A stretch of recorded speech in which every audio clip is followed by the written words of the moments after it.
आज Doubtnut app download करें। Doubtnut पर अपने सभी गणित, रसायन विज्ञान, भौतिक विज्ञान और जीव विज्ञान के डाउट्स का करो सफाया।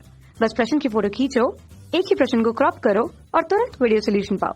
अभी डाउनलोड करें। हेलो फ्रेंड्स, हमारा क्वेश्चन है 500 ग्राम द्रव्यमान के एक गुटके को स्प्रिंग नेतांक के इक्वल टू 312.5 न्यूटन पर मीटर की स्प्रिंग से जोड़कर एक घर्षण रहित मेज पर रखा जाता है। तो स्प्रिंग को दूसरे सिरे पर जो है दृढ़ता से बांध दिया जाता है। तो गुटके को जो है 5 सेंटीमीटर की दूरी एक खींचा जाता है और सरल आवर्त गति करने के लिए जो है छोड़ दिया जाता है। तो इसके दोलन के जो है आवर्तकाल की गणना कीजिए। 4 ऑप्शन गिवन है, 2 सेकंड, 1.75 सेकंड, 0.5 सेकंड, 0.25 सेकंड।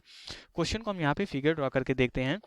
हम सबसे पहले यहाँ पे जो है एक ये हमारा कोई दृढ़ आधार है। ओके, यह हमारा कोई दृढ़ आधार है। यहाँ से हम क्या करते हैं, एक स्प्रिंग को जो है बांध देते हैं। इस दृढ़ आधार से हम क्या कर रहे हैं, एक स्प्रिंग को जो है इस तरीके से हम यहाँ पे जो है बांध दे रहे हैं और इस स्प्रिंग से जो है इसके दूसरे सिरे पे हम क्या करते हैं, यहाँ पे कोई जो है एम द्रव्यमान कोई यहाँ पे जो है बांध देते हैं। अब इसके बाद क्या किया जाता है कि हम इसको एक क्षैतिज मेज पे रखे हुए हैं। तो ये हमारा घर्षण रहित हमारा क्षैतिज मेज है। तो यहाँ पे जो स्प्रिंग का नियतांक है हमारा जो के मान लेते हैं, ये हमारा जो है दृढ़ आधार से बंधा हुआ है और ये हमारे किसी जो है मेज की जो है किसी टेबल की हमारी सतह है और इसका द्रव्यमान हम यहाँ पे m मान लेते हैं। अब इसके बाद ये क्या हो जाएगी, ये इसकी हमारी क्या हो जाएगी, ये इसकी माध्य स्थिति हो जाएगी इस द्रव्यमान की। ओके, जब इसको यहाँ पे जो है इस कंडीशन पे लाके छोड़ देते हैं, यहाँ पे हम जो है इस द्रव्यमान को जो है हम यहाँ पे जो है 5 सेंटीमीटर विस्थापित कर देते हैं। तो ये हमारा जो विस्थापन हो रहा है कितना हो रहा है, ये हमारा जो है यहाँ पे जो है ये 5 सेंटीमीटर के बराबर इसको हम क्या करते हैं, विस्थापित करके छोड़ देते हैं। तो जब ये क्या करता है, अपनी इस माध्य स्थिति के सापेक्ष हमारा क्या करने लगता है,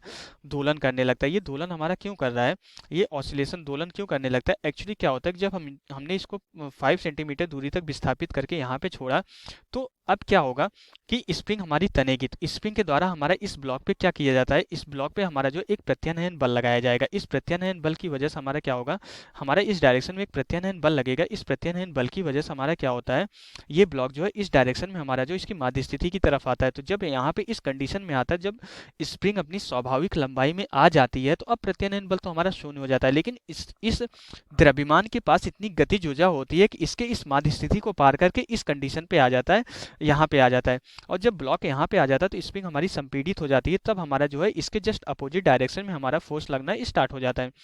यहाँ पे जो है क्योंकि स्प्रिंग हमारी संपीड़ित हो गई, तो फिर से अपनी स्वाभाविक लंबाई में आने की कोशिश करेगी, तो इसको जो है ब्लॉक को धक्का देगी, तो हमारा प्रत्यानयन बल इस डायरेक्शन में लगता है। तो इस तरीके से हमारा क्या होता है कि हमारा ब्लॉक जो है अपनी माध्य स्थिति के दोनों सापेक्ष हमारा दोलन करने लगता है। तो हमें इसके आवर्तकाल का जो है इसका आवर्तकाल कैलकुलेट करना है। तो इसके आवर्तकाल का जो हमारा फॉर्मूला होता है, टी इक्वल टू हमारा कितना होता है, इसका आवर्तकाल का एक फॉर्मूला होता है हमारा, क्या होता है, टी इक्वल टू हमारा 2 पाई अंडर रूट हमारा जो है एम डिवाइडेड बाई के बराबर होता है। यहाँ पे जब हमारा एक से ज़्यादा स्प्रिंग अटैच होता है, अभी तो हम यहाँ पे सिंपली के लिख दे रहे हैं, लेकिन जब एक से ज़्यादा स्प्रिंग हमारी जुड़ी होती है, तो उस कंडीशन हम यहाँ पे जो है प्रभावी बल नियतांक लेते हैं। हम सिंपली के नहीं ले सकते, हम प्रभावी बल नियतांक लेते हैं। सबका जो है पूरे संयोजन का जो हमारा प्रभावी बल नियतांक होता है, हम उसको यहाँ पे कंसीडर करते हैं। लेकिन अगर हमारी एक स्प्रिंग जुड़ी है तो हम सिंपली के ले सकते हैं। ओके, अब यहाँ से सारी वैल्यू हमें पता है, तो सिंपली हम सारी वैल्यू पुट करके हम आवर्तकाल कैलकुलेट कर सकते हैं। तो टी इक्वल टू हमारा कितना हो जाएगा, यहाँ पे T equal to 2 pi under root यहाँ पे हमारा क्या हो जाएगा, एम हमारा कितना 500 ग्राम है, तो हम इसको किलोग्राम में कन्वर्ट करने के लिए 10 की पावर -3 से मल्टीप्लाई कर देंगे, ये किलोग्राम में कन्वर्ट हो जाएगा। किलोग्राम में क्यों कन्वर्ट कर रहे हैं, क्योंकि जो बल नियतांक गिवन है हमारा जो है यहाँ पे जो है SI यूनिट में गिवन है, 3 न्यूटन पर मीटर में गिवन है।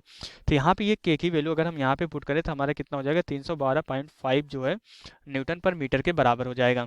तो अब जब इसको हम यहाँ पे सरल करते हैं, तो जो आवर्तकाल की वैल्यू हमारी, इसको सरल करने के बाद जो आवर्तकाल की हमारी वैल्यू कैलकुलेट होकर आ जाती है, कितनी आ जाती है, 0.25 जो है सेकंड के बराबर आ जाता है। तो जो हमारा आंसर हो जाएगा, यहाँ पे हमारा आवर्तकाल कितना कैलकुलेट होकर आ जाता है, कितना आ जाता है हमारा 0.25 सेकंड के बराबर आ जाता है। तो अब अगर हम यहाँ पे चारों ऑप्शन को चेक करें, जो फोर्थ ऑप्शन हमारा आंसर से मैच कर रहा है, तो फोर्थ ऑप्शन हमारा क्या हो जाएगा, राइट ऑप्शन हो जाएगा। तो यहाँ से हमारा क्वेश्चन कंप्लीट हो जाता है। Okay, thank you.